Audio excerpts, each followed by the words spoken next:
আসলে আমি না তোমারে কখনো বুঝাইতে পারলাম না যে আমি তোমারে কতটা ভালোবাসি।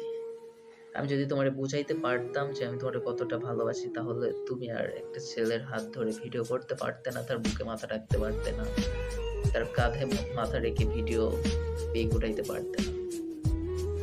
আর এগুলো করেও তো তুমি শান্ত হওনি, এগুলো আবার সোশ্যাল মিডিয়াতে আপলোড করছো।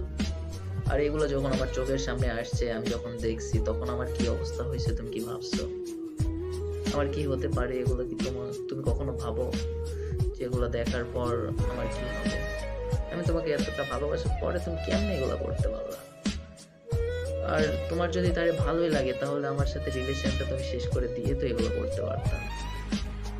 বললে তো পারতে যে আমার আর ভালো লাগে না, তারে ভালো লাগে, তার সাথে তুমি রিলেশন করতে, ইটস ওকে, আমি চলে যেতাম। তবে তোমার প্রতি আমার ভালোবাসা কমতো না। তোমাকে আগে যতটুকু ভালোবাসতাম, এখনো ততটুকুই ভালোবাসি, আর ভবিষ্যতে ঠিক ততটুকুই ভালোবাসবো। তোমার প্রতি আমার ভালোবাসা কমবে না। আর তুমি যদি তারে ভালোবাসো, তাহলে আমারে বলে দাও, রিলেশনটা শেষ করে দাও। এগুলো আমি সহ্য করতে পারতেছি না, পারবো না। আর আমি তোমারে কখনো বুঝাইতে পারলাম না যে আমি তোমারে কতটা ভালোবাসি। এটা আমার ব্যর্থতা।